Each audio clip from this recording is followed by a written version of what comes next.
Ideal eyes news में आप सभी दर्शकों का हार्दिक स्वागत है। मैं हूं आपके एंकर ज्योत्सना कुमारी गुड़िया। हम पहुंचाते हैं आप तक सबसे पहले पक्की और सच्ची खबर। हमारे चैनल को लाइक, सब्सक्राइब, शेयर और कमेंट जरूर करें।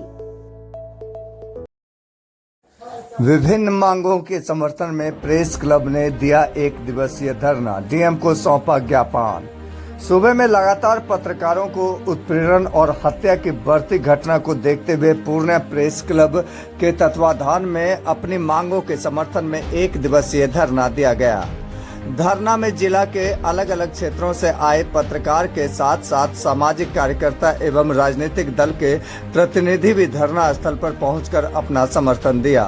पूर्णिया प्रेस क्लब के अध्यक्ष मिथिलेश कुमार सिंह की अध्यक्षता में धरना कार्यक्रम आयोजित हुआ। मंच का संचालन पूर्णिया प्रेस क्लब के उपाध्यक्ष परवीन भदौरिया ने किया। अलग अलग राजनीतिक दल से आए जनप्रतिनिधियों ने पत्रकारों पर हो रहे जानलेवा हमला, हत्या व दुर्व्यवहार की निंदा की। धरना के माध्यम से पत्रकारों ने पत्रकार सुरक्षा कानून अन्य राज्यों की तर्ज पर बिहार में भी लागू करने की मांग की। धरना के उपरांत पूर्णिया प्रेस क्लब का शिष्टमंडल महामहिम राज्यपाल के नाम 14 सूत्री मांग पत्र डीएम को सौंपा, जिनमें अररिया के पत्रकार विमल कुमार के सभी हत्यारों को शीघ्र गिरफ्तारी, मृतक के परिजन को प्रशासन पूर्ण सुरक्षा प्रदान करे, बिहार सरकार मृतक के परिजन को 50 लाख रुपया की सहायता राशि शीघ्र प्रदान कराए। इसके साथ ही परिवार के एक सदस्य को सरकारी नौकरी दिया जाए। इसके अलावा पूर्णिया में बनकर तैयार प्रेस क्लब भवन को अविलंब पूर्णिया प्रेस क्लब को सौंप दिया जाए। राष्ट्रीय एवं राज्य स्तर पर पत्रकार संरक्षण आयोग का गठन किया जाए। पत्रकारों के कल्याण के लिए सरकार जिला स्तर पर पत्रकार राहत कोष का गठन करे, ताकि आपदा स्थिति में, हत्या या दुर्घटना की स्थिति में तत्काल उन्हें मदद मिल सके। सभी प्रखंड एवं अनुमंडल मुख्यालय में शीघ्र मीडिया सेंटर खोला जाए, जहां से पत्रकार संवाद कर सके। पत्रकारों को सरकार सस्ते दर पर कैमरा, लैपटॉप, मोबाइल एवं मोटरसाइकिल के लिए बैंक से ब्याज रहित ऋण उपलब्ध कराए। राष्ट्रीय राजमार्ग प्राधिकार द्वारा संचालित बिहार के सभी टोल टैक्स से पत्रकारों के वाहनों को टैक्स मुक्त कराया जाए। जिले के सभी प्रिंट एवं इलेक्ट्रॉनिक मीडिया पत्रकारों की सूची संबंधित थाना को उपलब्ध कराई जाए। पत्रकारों के विरुद्ध कोई भी व्यक्ति थाना में आवेदन देते हैं तो इसकी उच्च स्तरीय जांच कराई जाए, इसके बाद ही कार्रवाई हो। जिला पदाधिकारी कुंदन कुमार ने शिष्टमंडल को आश्वस्त किया कि मांग पत्र को माननीय राज्यपाल तक पहुंचाया जाएगा और जिला स्तर पर जो भी पत्रकार की मांग है इस पर जल्द ही विचार किया जाएगा। धरना को सफल बनाने में जिला के सभी पत्रकारों की अहम भूमिका रही, जिसमें मुख्य रूप से पूर्णिया प्रेस क्लब के संरक्षक दीपक कुमार दीपू, वरीय सदस्य अशोक कुमार, अध्यक्ष मिथिलेश कुमार सिंह, उपाध्यक्ष परवीन भदौरिया, सचिव मोहित पंडित, महासचिव मुकेश कुमार श्रीवास्तव, कोषाध्यक्ष धर्मेंद्र कुमार लाठ, अमित सिंह, शरद शाह, अमित रंजन, रमाकांत सिंह, मोहम्मद अल्फाज, विशाल कुमार, सफ़ी आलम, नियाज अहमद, पवन सिंह, रागिब आलम, रवि गुप्ता, राजीव कुमार, माताबुल हसन, भूषण कुमार, धीरज कुमार, नीरज कुमार साहेब, नीतीश कुमार, आशीष मेहता, शंकर पोद्दार, शशिकांत, विक्रम कुमार झा की रही।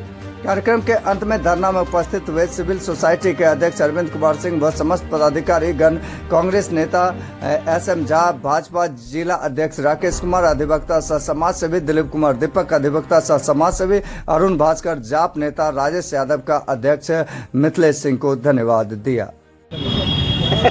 बताइए, आज पूर्णिया इससे बड़ी दुर्भाग्यपूर्ण बात क्या होगी जब एक लोकतंत्र का चौथा स्तंभ भी गिर जाए या उसको गिरा दिया जाए, उसकी आवाज़ को दबा दी जाए, तो शायद हमको लगता है इससे ख़राब दिन या इससे काला दिन और कुछ हो ही नहीं सकता। जब एक सरकार किसी आम जनमानस को छोड़ किसी की सुरक्षा नहीं कर पा रही है, यहाँ एक घर में एक पत्रकार की हत्या कर दी जाती है बुला करके, जबकि वहाँ के लोग पत्रकार को उससे पहले भी उनके भाई की भी हत्या हो चुकी है और वो लगातार पहले भी आपको सुरक्षा की मांग कर रहे थे, आपके लाइसेंस की मांग कर रहे थे, हथियार की मांग कर रहे थे, आप उनको तो हथियार तक नहीं दे सके, उनकी सुरक्षा नहीं कर सके और आप उनकी हत्या भी करवा रहे हैं। इसमें तो मैं कहता हूं कि प्रशासन ऐसा हो चुका है, इतना निरंकुश हो चुका है यहाँ पर कि किसी की सुरक्षा नहीं कर सकता।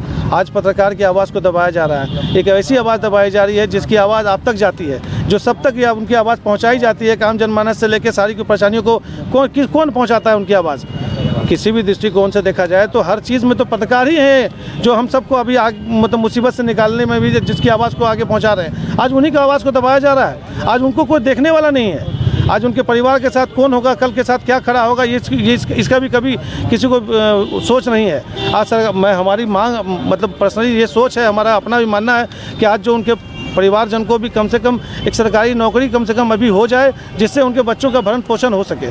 सरकार जो है ये सोई भी सरकार है और इस सरकार के आगे अब कुछ नहीं कर सकती। यहाँ कोई भी आदमी सुरक्षित नहीं है।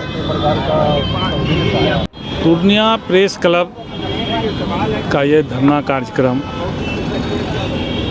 अररिया में मारे गए पत्रकार विमल कुमार यादव जी को न्याय दिलाने के लिए रखा गया है और जब तक न्याय नहीं मिलता तब तक पूर्णिया प्रेस क्लब संघर्ष करता रहेगा। और इसी के साथ साथ पूरे बिहार में जो पत्रकारों पर जुल्म हो रहा है उसके लिए भी संघर्ष का ऐलान इस मंच से पूर्णिया प्रेस क्लब करता है।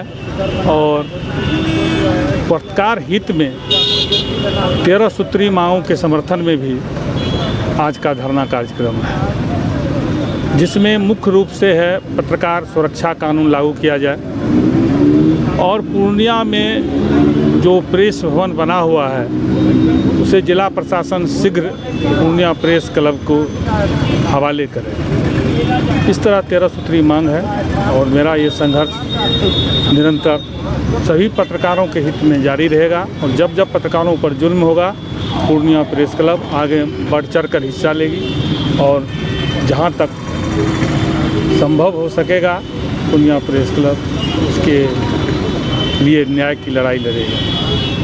ये धरना दिया जा रहा है, आप लोगों का भी सहयोग मिल रहा है, क्या कहेंगे? पूरी तरीके से समर्थन हम लोग देते हैं। वजह यह है कि एक हमारे चौथे स्तंभ विमल यादव जी की जिस तरीके से हत्या कर दी गई, ये हत्या बड़ा दुखद है और जितनी भी इसकी भर्त्सना की जाए ये काफ़ी कम है। कहीं न कहीं सरकार को सचेत होना चाहिए, प्रशासन को सचेत होना चाहिए, इस चीज़ों पे अविलंब कार्रवाई होनी चाहिए, क्योंकि कहीं न कहीं चौथा स्तंभ प्रशासन को भी एक अच्छा प्रशासन चलाने में मदद करता है। उनके द्वारा जो न्यूज़ आते हैं उन न्यूज़ से प्रशासनिक लाभ भी मिलता है, समाज को भी लाभ मिलता है। तो चौथे स्तंभ पे जो हमारे पत्रकार बंधु निर्भीक रूप से कार्य करें, ये माहौल होना चाहिए। आज इसी ये में जो धरना हम लोग आरएनसा चौक में बैठे हुए हैं, जो हमारे मैं समर्थन करता हूं इसका और साथ ही सरकार को कहीं न कहीं इस बात का अनुरोध भी करता हूं और चेतावनी भी देता हूं कि इस तरह की घटनाओं पर अविलंब रोक लगाएं। जब हमारा शीर्ष नेतृत्व जो है, जब वो बंद आँखों से सारी चीज़ों को देखने लगता है, हर चीज़ें उसको अच्छी लगने लगती है, तो कहीं न कहीं इस तरह की घटनाएं बढ़ जाती है। उसी का ये धीरे धीरे हम लोग की तरफ हालात ये आ रहा है कि खुलेआम क्राइम बढ़ गया है और कोई भी यहाँ सुरक्षित नहीं रह गया है। प्रशासनिक जो अपराधी हैं वो प्रशासन के जो कार्य जो देख रहे हैं उसमें इतनी उनकी हिम्मत बढ़ गई है कि खुलेआम एक घने मोहल्ले में घुस करके, वो भी पत्रकार बंधु को घर से बुला करके, कितने कॉन्फिडेंस के साथ, जैसे मैंने सुना जो जवाब हमको जानकारी मिली कि भाई घर से बुला करके और खुलेआम उनको गोलियां मार दी गई, ये कहीं न कहीं प्रशासनिक विफलता है। हम प्रशासनिक पदाधिकारियों से अनुरोध करेंगे कि जितना जल्दी हो सके इसका कहीं न कहीं इसका लोगों के पास उद्भेदन आ जाना चाहिए, कड़ी से कड़ी सज़ा मिलनी चाहिए, चार्जशीटेड हो जाना चाहिए और इसमें विलम्ब नहीं करना चाहिए और लीपापोती का प्रयास ना करें। सिर्फ इस बातों को रख करके कि भाई सब चीज़ अच्छा चल रहा है और अपने जो वहाँ जो होम मिनिस्टर बैठे हुए हैं और मुख्यमंत्री जी को खुश करने का प्रयास ना करें, उसके बजाय काम करने का प्रयास करें। और मैं प्रदेश में बैठे हुए जो हमारे मुखिया हैं, सुशासन बाबू हैं, उनसे कहूँगा कि इस तरफ गंभीरता से देखें। सिर्फ ये ना कहें, मीडिया जब उनसे सवाल पूछती है तो वो बोलते हैं कि नहीं जानकारी मिली है, देखा जा रहा है, उचित कार्रवाई की जाएगी। ये बोल करके किसी को बचाने का प्रयास ना करें। पुरानी स्थिति में आइए, जैसे एनडीए के कार्यकाल में आप काफ़ी कड़ाई के रूप से काम करते थे और प्रशासन भी उसमें आपके साथ आगे बढ़ कर के काम करता था। आज आप जिस गठबंधन के साथ जुड़ गए हैं, कहीं ना कहीं वो हालात सब तरफ कमज़ोर कर रहा है। इससे बाहर निकलें, लिपापोती ना करें और जल्द से जल्द इसको लाएं। अगर ये घटना बंद नहीं होती है और इसका जल्द से जल्द चार्जशीटेड नहीं होते हैं तो हम भी अपने पत्रकार बंधु के साथ हमेशा बैठे हुए नज़र आएंगे, चलते हुए नज़र आएंगे, चाहे वो धरना हो, चाहे किसी तरह का हो, और उनके सभी मांगों का मैं समर्थन देता हूँ। बहुत बहुत धन्यवाद। सरकार तो कहती है कि बिहार में अपराध है, यही चीज़ें जो हैं आपराधिकरण को बढ़ाता है।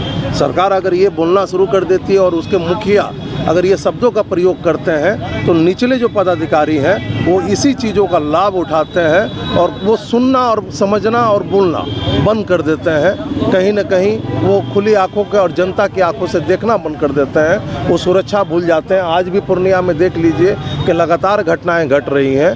पिछला भी 2 घटना घटा था, उस घटना में अभी तक चार्जशीटेड नहीं हुए हैं और मुख्य अपराधी खुलेआम घूम रहे हैं और प्रशासन सिर्फ एक ही चीज़ बोलता है कि सब चीज़ अच्छा चल रहा है। ये कहीं ना कहीं इसी कारण से है क्योंकि जो आँख बंद करके जो सरकार महागठबंधन की जो सरकार है वो जो आँख बंद कर ली है तो उसके प्रशासनिक पदाधिकारी भी कहीं ना कहीं आँख बंद कर लिए हैं। इससे बाहर निकलें, नहीं तो जनता सब चीज़ देख रही है। जनता आँख भी खोल देगी, कान भी खोल देगी और मुँह भी। पत्रकार सुरक्षा कानून की लगातार वर्षों से मांग की जा रही है, लेकिन सुरक्षा कानून बन कहाँ पा रहा है? देखिए, ये कहीं ना कहीं जो है ना होम मिनिस्ट्री का अंतर्गत आता है और कैबिनेट जो इस पर निर्णय लेती है और होम मिनिस्ट्री जो है वो इस चीज़ों को जो कानूनी जो होता है वो विधि मंत्रालय और कानून मंत्रालय के तहत दिया जाता है। तो शुरू से ये नीतीश जी के अंतर्गत रहा है। वो हमेशा इस चीज़ों को टालने का कोशिश किए हैं। वो पत्रकार हमारे चौथे स्तंभ को शायद उस तरह की मजबूती और उस तरह का सुरक्षा नहीं देना चाहते हैं, जिसके कारण वो हमेशा इस चीज़ों को टालते रहे। लेकिन मैं आपसे ये ज़रूर कह सकता हूँ कि जब आने वाला समय अगर सभी चीज़ अच्छे से होगा तो भारतीय जनता पार्टी आपके उस मांगों के साथ रहेगी। जिला अध्यक्ष उस मांगों के साथ प्रदेश में जाकर के जिनसे भी मिलना होगा मिल करके यहाँ की बातों को वहाँ रखने का प्रयास करेंगे। विभिन्न राजनीतिक दलों के कार्यकर्ता जिन्होंने पत्रकारों की इस समस्या को लेकर अपनी आवाज बुलंद की है, सबों को मैं सत नमन करता हूं कि आपने पत्रकारों के लिए आवाज उठाई है। पत्रकार सारी जिंदगी आपके लिए आवाज उठाता रहा है और एक दिन ऐसा मौका आया है जब पत्रकार की समस्या पर हम लोग आवाज बुलंद करने के लिए यहाँ पहुंचे हैं। ज्ञातव्य है कि विमल कुमार जी की हत्या हो गई तो पत्रकार थे, अररिया के रानीगंज के निवासी थे और उनकी हत्या के बाद अपराधी उनके घर पहुंचकर हत्या करता है। यही सबसे बड़ी समस्या है। घर पहुंचता है, दरवाजा खटखटाता है, बाहर निकलते हैं, गोली मार देता है। और वो पत्रकार पूर्व से ही इस बात की सूचना प्रशासन को दे रखा था क्योंकि उसके बड़े भाई की हत्या कर दी गई थी और बड़े भाई की हत्या में वो चश्मदीद गवाह था। जब भी वो गवाही देने के लिए जाता था तो जो हत्यारे थे या उनके जो गुर्गे थे उन्हें धमकी देते थे कि तुम गवाह देना मत करो, नहीं तो तुम्हारी भी हत्या कर दी जाएगी। इस संबंध में प्रशासन को खबर करने के बाद भी उनकी जान चली गई। ये बहुत ही शर्म की बात है। आखिर प्रशासन पूर्व सूचना प्राप्ति करने के बाद भी उनको क्यों नहीं सुरक्षा प्रदान कर सका, यह एक गंभीर प्रश्न है जिसे सबों को विचार करना चाहिए। आज पूरे बिहार में हम कहें कि एक बार फिर से जंगल राज की ओर हम लोग अग्रसर हो गए हैं तो शायद कहना अतिशयोक्ति नहीं होगा। बिहार कौन कहे, आपके पूर्णिया जिला में जहाँ हम लोग खड़े हैं वहाँ भी चोरी की घटनाएं बढ़ गई है, छिनताई की घटनाएं बढ़ गई है, लूट बढ़ गया है, बलात्कार बढ़ गया है, भ्रष्टाचार बढ़ गया है, कोई रोकने वाला नहीं है। पत्रकार बंधु, विभिन्न राजनीति दल से आए हुए हमारे जनप्रतिनिधि लोग और पूर्णिया के जाने माने समाज सेवी